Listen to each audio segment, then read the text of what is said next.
मी SSC माध्यमातून शिकलेलो आहे. कसं असतं की शाळेमध्ये 10वीची एक बॅच असते. 10वीची परीक्षा पास झाली की ती बॅच 11वी मध्ये जाते. मला किटी का लागते? हा, म्हणजे मला असं कळत नाहीये की शिवसेना युबीटीची किंवा उद्धव ठाकरेंची 10वीची बॅच संपतच नाहीये. ती सतत आपली जातच चालली आहे. त्याच्यामधनं जे लोक चालले ते चालले. आमची 10वीची बॅच संपत नाहीये कारण सतत पेपर फुटी होते. पेपर फुटत चाललेलं आहे. पेपर फुटी होत आहेत की स्टुडंट्सना फोडून घेऊन जात आहेत? पेपर फोडतात, स्टुडंट्स मधूनच फोडतात ना पेपर अनेकदा. मुळात झालंय काय की महाराष्ट्रामध्ये, आणि हे खूप गंभीर आहे साहिलजी, म्हणजे थोडं विश्लेषण तुम्ही पण करतात, आम्ही पण खोलावर करत असतो, थोडं अंतर्गत चर्चा ऐकत असतो. राजदीप जी इथे बसलेले आहेत त्यांना दिल्लीची चर्चा पण माहिती असते अंतर्गत, त्यांच्या हास्यावरनं कळलं बघा. पण बेसिक असं आहे की महाराष्ट्रामध्ये ऑपरेशन टायगर नाही तर ऑपरेशन देवेंद्र फडणवीस हे सुरू.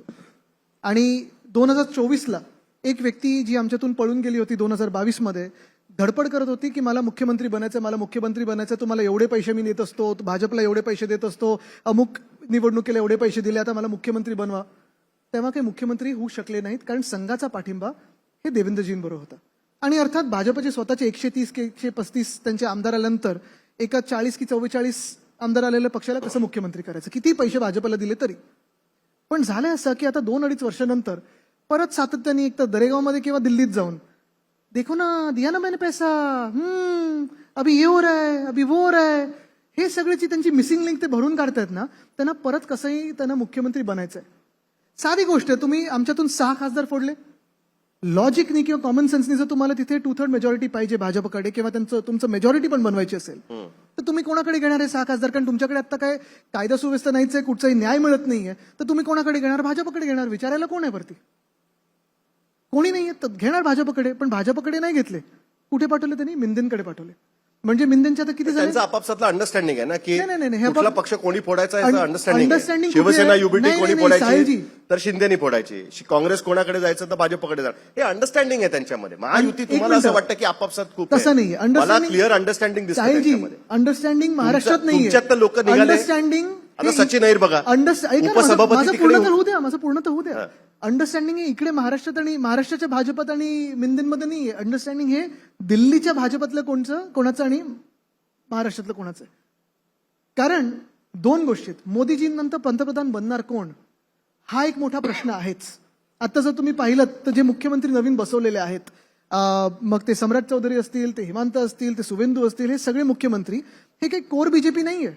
हे बीजेपीचे कार्यकर्ते जे 25-30 वर्ष घरदार सोडून जे कामं करतात, आंदोलनं करतात, घरोघरी जाऊन प्रचार करतात, कशा कुठच्याही पदाच्या मागे लागत नाहीत, हे कोणी नाहीयेत. हे चेहरे सगळे बाहेरून आणलेले भ्रष्टाचारी लोकांचे चेहरे आहेत.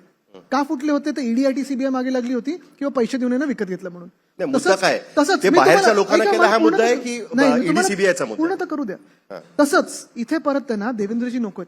कारण कदाचित 29ला एक चेहरा भाजपमधून जो पुढे येऊ शकतो, जी चर्चा मी आणि आम्ही सगळ्यांनी आधी केलेली आहे, ती म्हणजे देवेंद्रजींची. तर त्यांचा पत्ता आत्ताच कापायचा असेल तर नितीन गडकरींचा कापला, शिवराज सिंग चव्हाण यांचा कापला, तर कोण? मिंदे.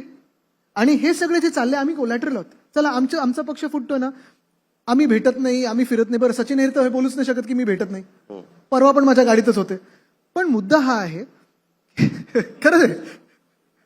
खरंय, पण मुद्दा हा आहे, ममता बॅनर्जी भेटत नाहीत का? आंदोलनं करत नाहीत का? राज्यात फिरत नाहीत का? दौरे करत नाहीत का? अरविंद केजरीवाल भेटत नाहीत, फिरत नाहीत, आंदोलनं करत नाहीत. ते तिथे पण मला सांगा, टीएमसीचे जेव्हा 20 खासदार फुटले, भाजपमध्ये का नाही घेतलं त्यांनी? कुठे पाठवलं? की कुठचा तो पक्ष? एनसीपीआय. आता एनसीपी, रोहित इथे बसले, तुमचं नाही ना कुठे? तर मुद्दा हा आहे की हे जे चाललंय, तुम्ही लक्षात घ्या, हे सगळे जे फोडाफोड चाललेली आहे ही भाजपची ताकद वाढवण्यासाठी नाही, भाजपमध्ये एका व्यक्तीची ताकद वाढवण्यासाठी आणि बाकीच्यांचे पत्ते कापण्यासाठी. म्हणून आमची 10वीची बॅच ही मागे राहते. मग then you did a bad आता कॉलेजेस आम्हाला नवीन काढायला लागेल. मग then you did a bad politics. त्यापेक्षा 2019 मध्ये तुम्हीच जर देवेंद्र फडणवीसांना मुख्यमंत्री बनवून टाकलं असतं, त्यांना शिंदे राहिले असते ना, शिवसेना तयार झाली असती ना, त्याच्यातनं काय म्हणजे जे सगळ्या गोष्टी झाल्या त्या झाल्याच नसत्या.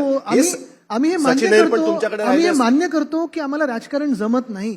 इतर राजकीय लोकांसारखं जे घाणेरडं राजकारण आहे ते आम्हाला जमत नाही. तुम्हाला फ्रँकली सांगतो, आता पण जे काही 2-2.5 वर्षामध्ये घाणेरडं म्हणायचं की स्मार्ट पॉलिटिक्स. आता तुम्ही त्याला टॅग कसं देता? म्हणजे येऊन तुमच्यावर कोणीतरी चिखल फेकून गेलं. स्मार्ट पॉलिटिक्स ना. यू शुड हॅव अलाउड की देवेंद्र फडणवीस तुम्ही मुख्यमंत्री बना, मग त्याच्यानंतर पुढच्या सगळ्या गोष्टीच घडल्या नसत्या. अनैतिकता किंवा भ्रष्टाचार किंवा घाणेरडं राजकारण ह्याला मी स्मार्ट पॉलिटिक्स कधीही म्हणणार नाही. स्मार्ट पॉलिटिक्स म्हणजे तुम्ही पॉलिटिक्स कमी पॉलिसीबद्दल जर बोलायला लागलात ना तर त्याला मी स्मार्ट पॉलिटिक्स बोलेन. या ना, चर्चा करा, किती विषयात. काल परवाकडेच मी अजून एक इंटरव्ह्यू बघत होतो आणि तुम्हाला मी ह्या विषयांवर परत का खेचतोय, कारण जर मी नागरिक म्हणून विचार केला किंवा एक साधारणपणे तरुण व्यक्ती म्हणून विचार केला तर अनेकदा मी पाहतो, आता हे होर्डिंग्स बॅनर्स पण मी 2-3 वेळा मुख्यमंत्र्यांना लिहिलेलं आहे की अरे तुम्ही होर्डिंग लावायचं बंद करा, तुम्ही जगातला सर्वात मोठा पक्ष, आम्ही तुमच्यापेक्षा एक पाऊल पुढे टाकू होर्डिंग बॅनर्सचं. किती पाहिजे होर्डिंग बॅनर्स, किती राजकीय लोकांचे चेहरे पाहिजे. सण आले की होर्डिंग, पक्ष बदलला होर्डिंग, वाढदिवस आला की होर्डिंग, हे सगळं तर आहेच. पण साहिलजी तुम्हाला खरं सांगतो, वीट आल्या लोकांना अक्षरशः कंटाळा आलाय आपल्या महाराष्ट्रातल्या राजकारणाचा. आपण आधी बोलायचो आपण बिमारू राज्यांसारखे नव्हतो, आता तसेच व्हायला लागलं, त्याच्यापेक्षा खराब व्हायला लागलं. राजकारण बघा, जातीपातीचं राजकारण बघा, भ्रष्टाचाराचं राजकारण बघा, आमदार खासदार विकत घेतात. तुम्ही एक मिनिटं विसरून जा तुम्ही पत्रकार म्हणून आणि घरी चर्चा करा की महाराष्ट्रातली राजकीय स्थिती काय. आवडेल तुम्हाला.